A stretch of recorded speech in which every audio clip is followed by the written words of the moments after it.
La circulation des trains reste fortement perturbée en Île-de-France. Au troisième jour de la grève reconductible des cheminots, à laquelle s'ajoutent les intempéries, le trafic est interrompu sur plusieurs lignes. À Rennes, une charge policière a été particulièrement violente à la fin d'une manifestation contre la loi travail.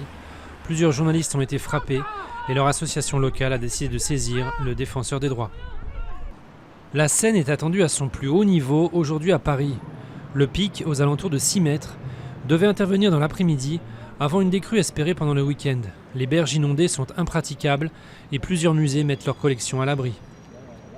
Falloujah est encerclée, mais les forces irakiennes peinent à avancer. Des centaines de djihadistes du groupe État islamique résistent dans cette ville à 50 km à l'ouest de Bagdad, où ils sont implantés depuis janvier 2014 et où ils ont sans doute fortifié leur défense.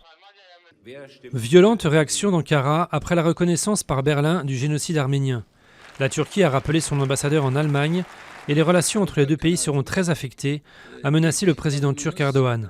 Elles ne vont pas se détériorer totalement, a nuancé ensuite le Premier ministre Yildirim.